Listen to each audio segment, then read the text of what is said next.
Hello again, everybody in COM 651. Welcome to the video in which I am going to explain to you your collaborative campaign class project. All right, let's get things started here.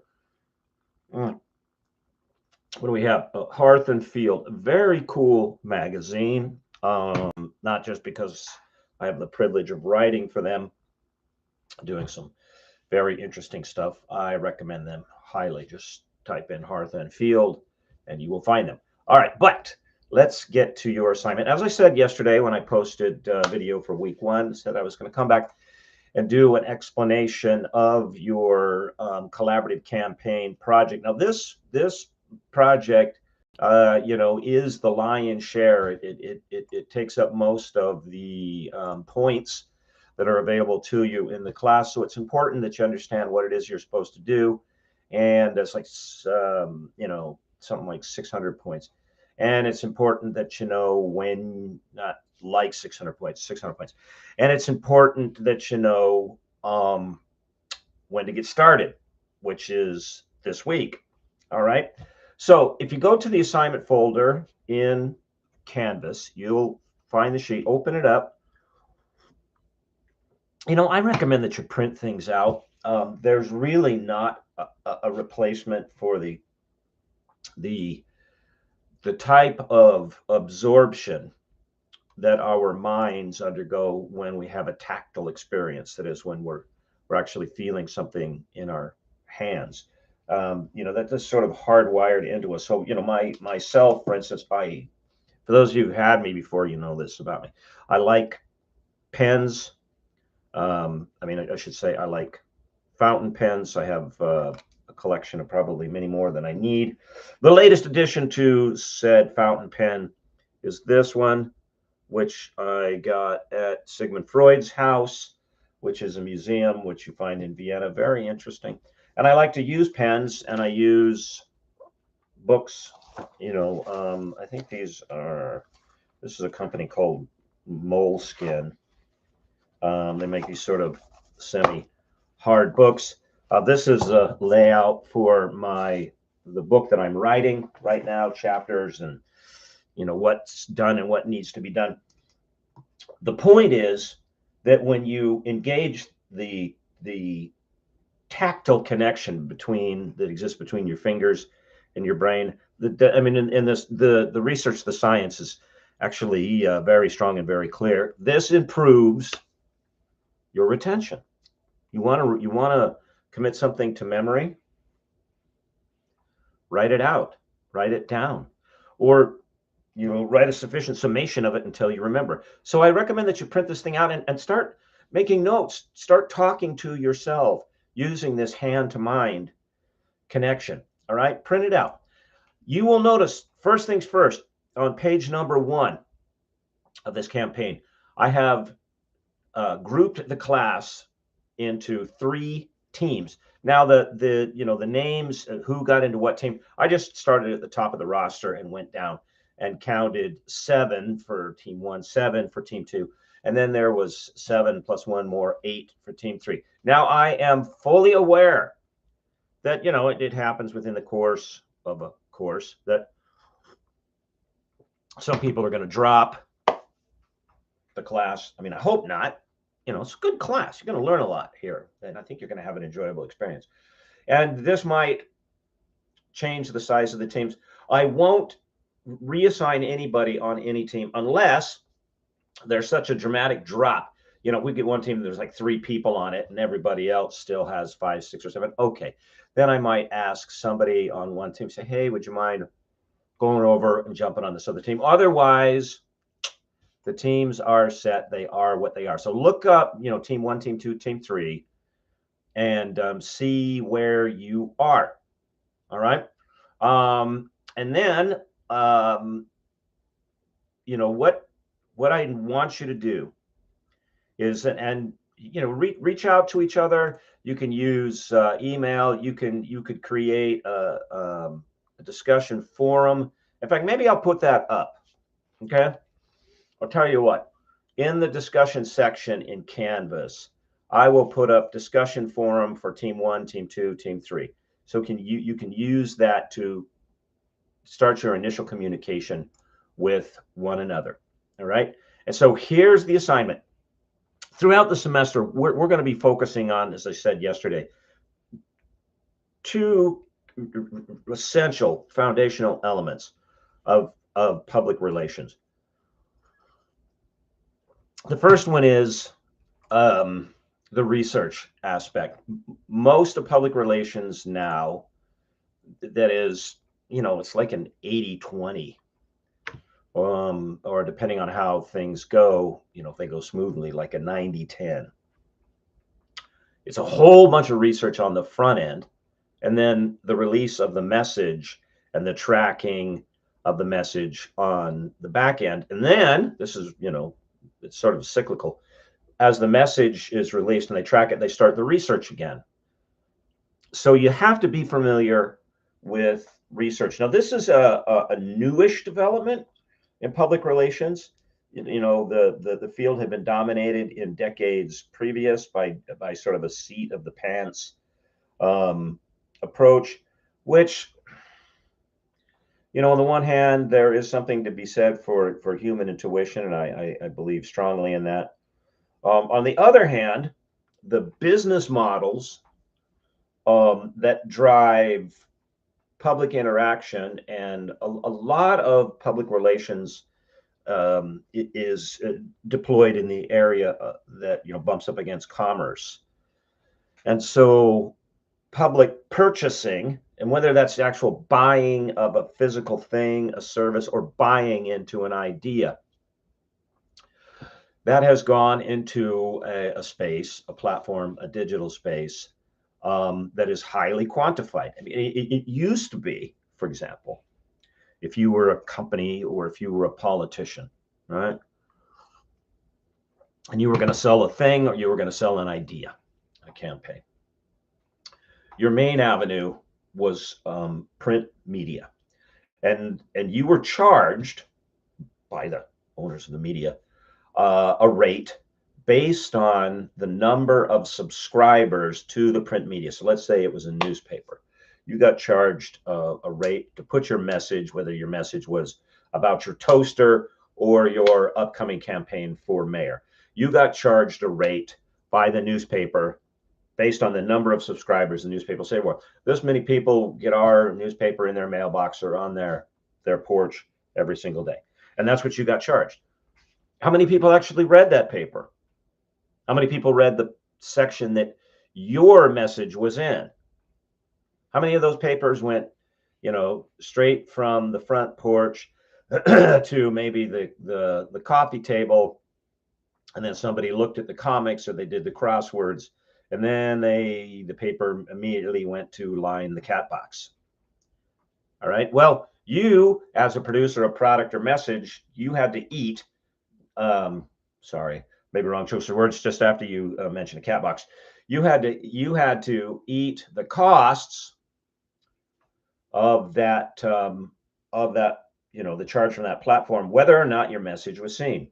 Enter digital media. Digital media completely upended this equation. Digital media's first foothold in the world of campaigns of information transformation, is moving it from one place to another, was to say to the public, go, hey, guess what?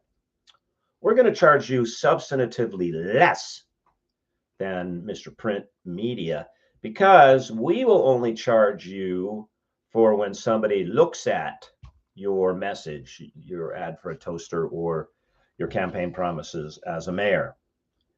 And it's going to be pennies by way of cost compared to, Mr. Print Media. And since it's pennies, you could take the same amount you're spending on Mr. Print Media, and we could guarantee you, we could show you, see, here's where it's coming to the research. We could show you by way of data exactly how many people saw your message, how many people followed up on your message. That is, did they go to your toaster outlet and look at toasters? How many people converted when they saw your message? They saw your message, they went to toaster outlet, and they bought toasters. And then, sort of the next phase was we can start using data and research. We can start targeting the people who are most likely to go to your toaster emporium and buy your toaster, or who will be most likely to show up to your, free hot dog and lemonade event and listen to your speech, say if you're running for mayor. Okay. And boom, heavy data and data process dominated public relations, and that's where we are now. And it still is only picking up steam. Now there is some pressure in terms of new change being applied by AI. That is, artificial intelligence and large language models are computing and crunching the data, where people used to do that, and then spitting out, hey, this is the demographic that you want to send this message to because they're most likely to do this. But you, as the human element in that process, still need to understand the process. All right. Because if you don't understand the process that is being automated, your chances of being replaced by the automation goes up. All right. So we're going to be emphasizing research and data. All right. You might be saying, this is public relations. I thought this was like message and razzmatazz. Okay. Well, it is. That comes after the data. So you get the data and then you do the razzmatazz, which brings us to this assignment. This is the second thing you're going to be doing.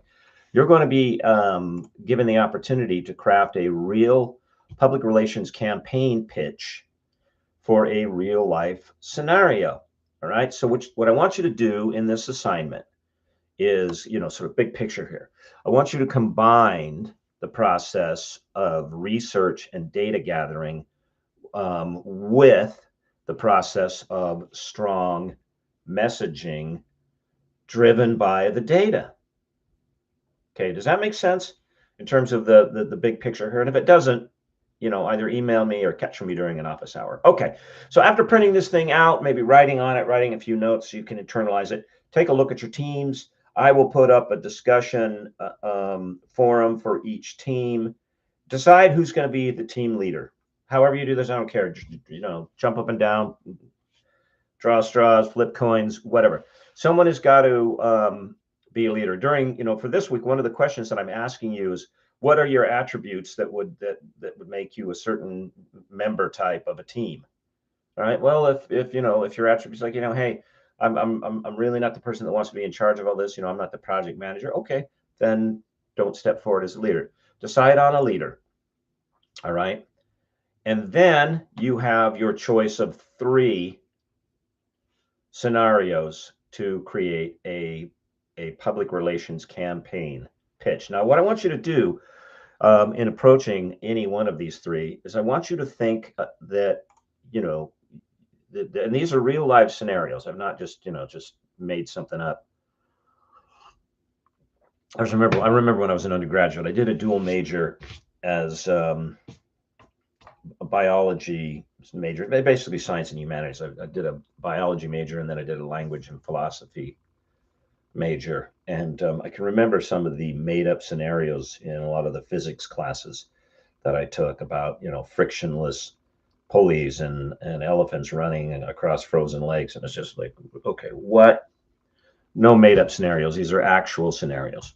Right. What I want you to think about is that these organizations have put a call out, call for proposals, request for proposals, RFP, for companies to win the contract to create their public relations campaign. So think about it as you're competing to win this, and you've got to come up with the best campaign that you possibly can. And you get your choice. You've been looking through the companies that have put out a request for proposals, and you as a team are going to decide which one you're going to pitch at. All right. So here they are. Scenario or potential client number 1, Department of Homeland Security, DHS, and I gave you some websites, but again, back to the research, you should immediately, if you see a client, go and start reading up about them and see who they are and what their vibe is, what they do. Department of Homeland Security, DHS, needs a new message. Your PR firm has been contacted by Tricia McLaughlin, the Assistant Secretary for Public Affairs for DHS, real person, real job. Recently, owing to a string of bad press reports and the unfortunate death of an American citizen who was menacing ICE agents in Minnesota, DHS now has a mounting problem. All right. Owing to a lack of effective messaging, DHS has been forced to dramatically increase the number of ICE agents in the field for any given operation. What do I mean by that? And this is actually going on. This is a real problem. All right. So because there's a certain group that's so angry with this branch of law enforcement that anywhere and everywhere they go, as soon as they're spotted, it goes out over these social media networks that people show up and they block the agents with their cars. They scream at them. They blow, loud horns and speakers and blow whistles and yell profanities. And this is disruptive. It makes communication amongst agents really hard. It ratchets up the tension that's already in place when you're in the middle of a law enforcement action, because people that are criminals don't go, I mean, this isn't like the movies, like, yeah, okay, you got me.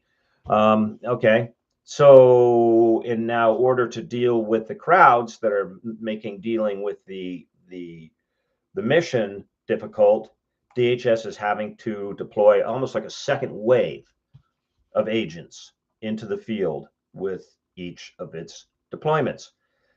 So it's doubling the number of agents that it would use for a given deployment. Okay. This increase in the agents deployed is, however, not sustainable from a budgetary perspective and will soon push the ratio of money and manpower expenditure relative to criminal apprehension solidly into the column of marginal returns. Okay, now, second thing that in addition, first to getting together and deciding on your leader and then looking into this agency. Okay, if you do not understand a term inside of a request for proposal, look it up. If you don't know what marginal returns means, look it up. All right, because this is frequently why organizations decide they need to change messages. Okay. Craft a public relation campaign for DHS that achieves the following. So this is what they need. They say, okay, we've got this problem. Here's what we feel we need. Number one, encourage those who are opposed to ICE operations, not to interfere with agents performing their duties in the field. How do you talk to this public, this whistleblower, screaming, honking, run their cars into the operations group?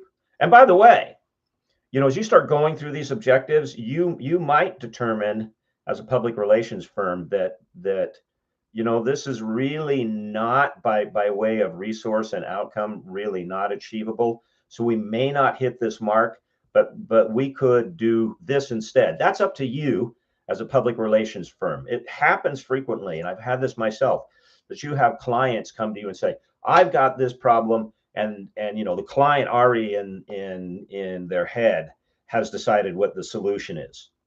And we need to have this and this and this done. Your job as a public relations firm is to say, oh, okay, you're listening, you're very empathetic.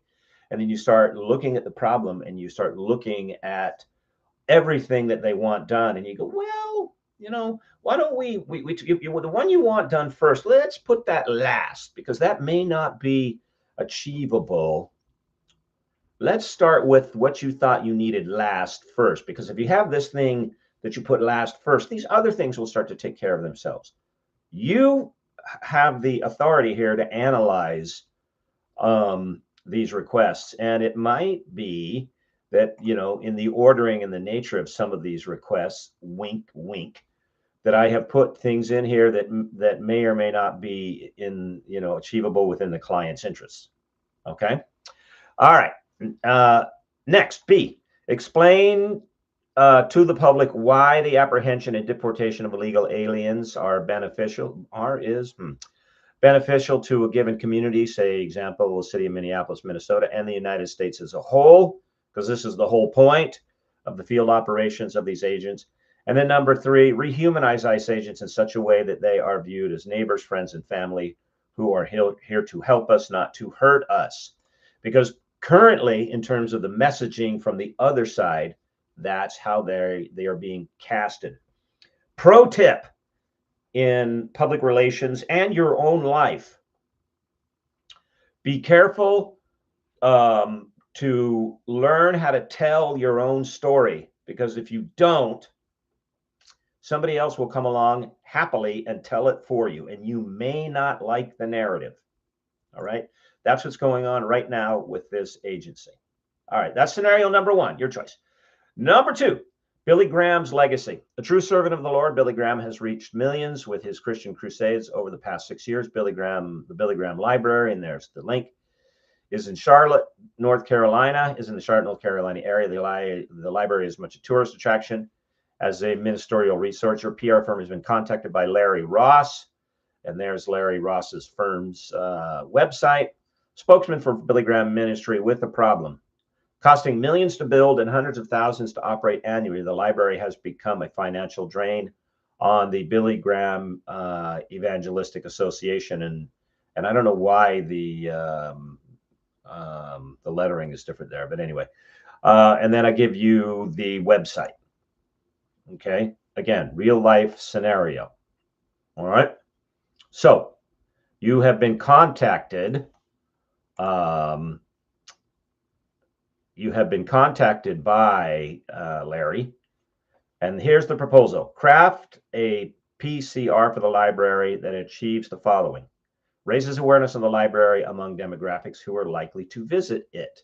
So that, means that, like, right out of the gate, you need to find out who's going there. So this is your research part. Okay. Gives a series of compelling reasons why individuals and groups should visit the library. The monetization of all possible ways that someone might visit or interact with the library without turning it into just another tourist attraction. Because the bottom line here, the main problem is this entity, this facility, is not making enough money to support itself, and it's become a drain on the ministry. All right. So there needs to be a new campaign who, in terms of all the action, it funnels down into more revenue. That's what they're asking a company to do. You take a whack at that. All right. Scenario number three, Gavin for president. The governor of California, Gavin Newsom, has decided to seek the Democrat nomination for the office of the presidency in 2028. So this means he's actually going to be, campaign's going to kick off in 2027. Okay. But the governor has a problem. Governor Newsom must lay the groundwork for his campaign now, but owing to volatile party politics, and I mean within the Democrat Party, okay, must not seem like he intends to seek the party's nomination. Now, why is that? You're looking to go, what do you mean by that? Because there are others who want it, who think that they're ahead of him. Vice President Kamala Harris, for one. She believes that since she was vice president and he's just, a governor, she should be the nominee. She should get a crack at it. I believe that a former transportation secretary, Pete Buttigieg, is also going to try to seek the nomination. There's some talk that former First Lady Michelle Obama might take a whack at it, and she, was actually in the White House, so she might have it in her mind that it's hers. Okay. So Gavin's got to be able to seem like he's gathering message and support, but not seem like he's using that to push these others out of the way. Okay. Your PR firm has been contacted by Izzy Garden, real person. He is the director of communications for Governor Newsom, and has been asked to do the following: craft a PRC for Governor Newsom that achieves the following: position him in key swing states, featured on key media platform. Think what media would be friendly to the governor, with opportunities to speak on topics of importance to the American people. Let me give you a little hint. If how you go, how do I do this? Hit Wikipedia and take a look at how then actor Ronald Reagan went to work for the company Westinghouse as a spokesman prior to running for governor of California. All right, let me say that again. Actor Ronald Reagan went to work for the company Westinghouse prior to running for governor of California. Now, I'm not saying that's your plan, but if you're wondering, like, where do we even start? That was one way that somebody did it. Take a look at that. All right. Anyway, number 2, craft a series of responses to potential criticism of the governor's record concerning everything from the response to the Los Angeles fires to high taxes in the state of California. Because there, if, and I believe he will, when he declares his candidacy, other candidates in the Democrat Party are going to say, yeah, this isn't really the right guy, because we don't want somebody that if the nation catches on fire, he's going to go. I'm not saying that's what he did, or members of the Republican Party, okay, and so on and so forth. Number 3, identify and brief the governor on the vulnerability of the 2 leading rivals, and who might they be? This is where your research comes in. Who might be other Democrats seeking the nomination for the Democratic nomination of the office of president in 2028, and advise his office as to how he might make those known to the American public, that is, not the individuals, okay, but the vulnerabilities, okay, I'm not known to the American public without seeming like he's attacking members of his own political party. All right, so let's just assume, one of the leading candidates, not just assume, I'm dead to rights, it is, will be former Vice President Kamala Harris. What are some of her vulnerabilities as a candidate that if she got the nomination, she might lose to the presumptive Republican candidate, which presumably is going to be Vice President J.D. Vance? I mean, that's almost how it always goes. You really got to work hard as vice president to not get a shot at the nomination for presidency, all right, in the next go around. All right. What are some of Kamala Harris's weaknesses as a candidate? What are some of her weaknesses by way of her record? How do you advise the governor that this is how you could make the people aware? And, and I'll give you a hint here, maybe make them aware means you just arrange scenarios in which that weakness gets shown without you criticizing that weakness. Well, that's strategy here. How you figure it out is going to be up to you. Okay, but you can't seem like you're attacking Vice President Harris, because that's not going to be good within your party. Okay, so you are trying to win one of these 3 contracts, your choice, whichever one you want to pick. Okay, so getting started, and you should be doing this as soon as you meet. Give your public relations firm a name. Create some sort of a logo. Okay, that can come a little bit later. Okay, select a team leader who will facilitate team meetings, be responsible for interacting in various points. I will serve as the client's representative, whichever one of the scenarios that you pick. So when you're pitching, you're going to be pitching to me. Okay, and I will be evaluating your proposals. Now, to facilitate this whole thing, this is also a requirement of the assignment. You need to set up a teamwork account in one of many, quite a number of online workflow platforms. And I've given you 3. All right, 3 of them. I think these are probably the most common ones, not necessarily in rank order. Platforms like Asana, Monday, or Slack.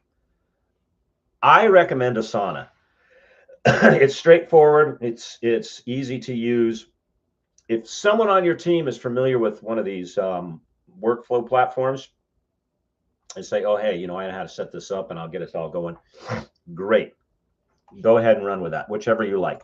But whichever you do, you have to include me as a member of your team.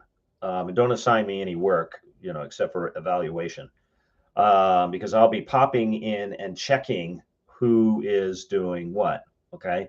Now, I know, because I use Asana a good bit, that platforms like Asana, if you have 10 or fewer users, it's free. All right. So I do not expect you to pay anything to use these platforms. Maybe you already have a subscription to, something like a Monday or Slack, or I think even Google has like, Google Teams or something. Okay. If you want to use something like that, that's fine. Okay. But the purpose of this is so you keep track of who's assigned to do what. And then here's most important part. I mentioned this yesterday, that those who are assigned to do and agree to do what they're going to do follow through. And that's registered in the workflow platform. Because yeah, I get it. When you have these group kinds of assignments, the annoyance is that one or two people end up doing a whole bunch of the work and the rest of the folks end up it can, no one here is going to do that. The rest of folks end up sitting back and kind of coasting, and that can be annoying. And maybe nobody here, of course, but somebody might not do anything. And then those who have been pulling all the load say, hey, we did all this stuff and so didn't do anything. Using a workflow platform is going to track who does what. And if I will tell you this, if you, again, and this probably doesn't apply to anybody here, but if you were one of those sorts of people that sit back and let everybody else do stuff, you will not receive the same points as the other people. Why? Because if this is a real world scenario and you're working within a company and you're assigned to a team and you were given a specific task and you don't follow through on it, and it's time sensitive, because there's going to be deadlines, which we'll talk about here in just a second. And somebody else has to jump in and pick up the slack for you, you're getting fired. Okay. That's going to be how it is. You're going to be out of work. And you don't want to go through this program without training yourself, your knowledge, your skill sets. And this is most important. You can have all the knowledge and the skill sets in the world, but your instinctive response as to how you don't want to go through this program with not training your instinctive response to get in and do your part, because you're going to have gone through and spent all this time and money on this program, and you're going to get out in the marketplace and you're going to get kicked to the curb. That's not what we want. That's not what you want. That's not what we're training for. Okay. So there are four. The first one is the research phase. Okay. And I'll let you read these on your own. Okay. About what is, I believe that they're fairly clear in the description. All right. But within the, the three phases, and this is within these four phases, and this is why I need you to get started now. All right, they each have a deadline, that is when they are due. And if you take a look at the syllabus, and then on the bottom of this assignment sheet, it gives you those dates. Okay, so that's in two places. So phase one is due February 13th. Today's the 14th. That's 1 month from today. Time to get crack-a-lackin'. Phase two was due March 13th. Another month. Phase three, April 10th. And, we might push it to the 13th. But the reason I didn't is because the whole class finishes May 2nd. And so you essentially have two phases due in 1 month, because phase four is due April 29th. Okay. I'll talk more about the phases as we go along.